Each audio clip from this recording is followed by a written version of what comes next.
Hi everyone, my name is Joris Peels and welcome to another edition of 3D Printing News Unpeeled. And today we're going to look at Hattie. So Hattie is a bit of a surprise because as a matter of fact, Hattie is a startup that is using a CAD, a Dutch large scale or medium format pellet printer to make furniture. And there's the new Roll and several other companies are doing this as well. What is notable is that the CEO of this company is Jay Rogers, who you see in front of you, and the CTO is Kyle Rao. And Rogers was the founder of Local Motors, and we all probably remember Local Motors that was trying to build this Stratty car, this fully 3D printed car, or a car with a lot of 3D printed components. It was trying to really develop local manufacturing infrastructure for cars. So make a car in Ohio and then have another plant in southern Florida and make everything local. That was a vision that captured a lot of people, a lot of investors' minds for a while, and ended up not really working out. I mean, I still, it's a fun discussion to have with a friend of yours why you think local motors didn't work. Did they just not have enough money? Did it never make sense to make cars locally?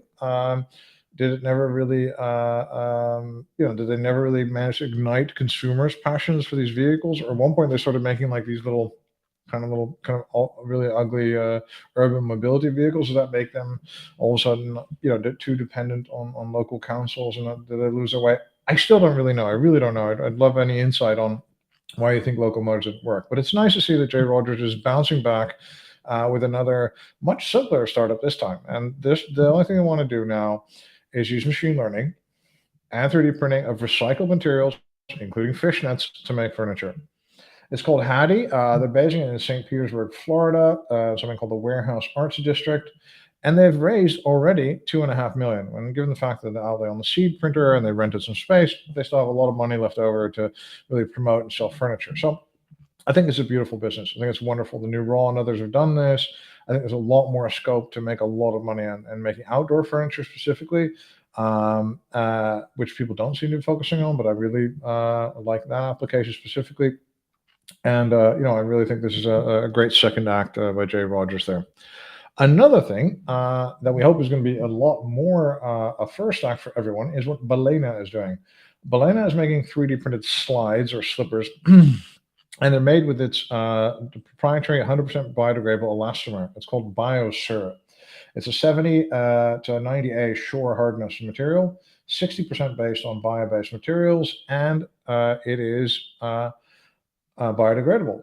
So that's notable for a number of things. One is, first, we've always had a limited supply of elastomers that work really well in 3D printing. So any new elastomers is helpful, I think, for all of us.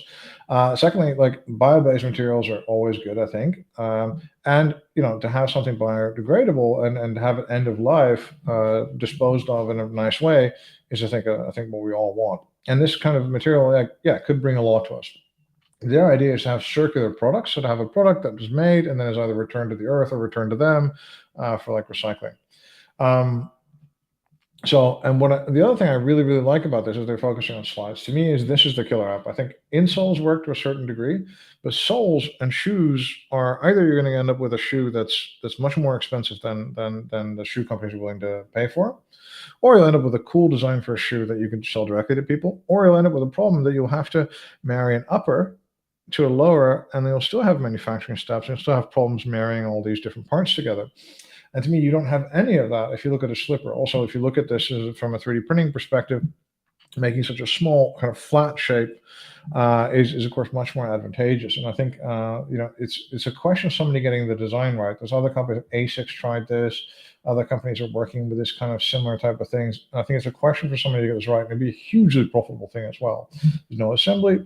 It could work straight out of the box, and if you just got the fit right, because it does, if it has too much material, it's going to be too plasticky. If the material doesn't breathe or it doesn't have the right feel, then it's also going to feel kind of horrible, or you're going to, move around in it, or it's going to get sweaty. So, there's a lot to get right here, but there's a lot of money to be made if somebody does get it right.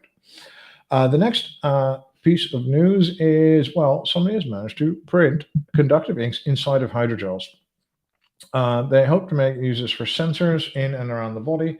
This is a paper that was written for Nature Electronics by Hui Yue of Westlake University, who's now in Australia. And what they did is they used a silver hydrogel to make simple ACG electrodes and also some RFID components.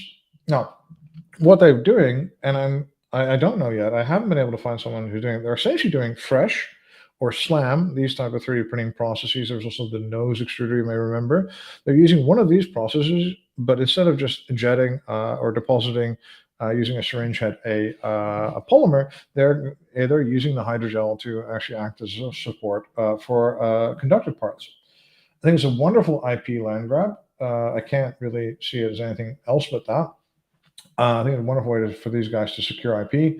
There's also a really problematic hydrogel IP landscape, so it might be a good idea to get your feet wet in that, or maybe it'd be a really complicated thing to get your feet wet in. But apart from that, I think this is a really fantastic development. I think if we can do these biosensors, sensors on the body, sensors in the body like this could be a really inexpensive way of making some really exciting objects. Also, maybe in reduced gravity or things like that. I think these kind of things to me are have a lot of potential. So anyway, thank you so much. My name is Joris Peels, and this is another edition of 3D Printing News Unpeeled. Have a great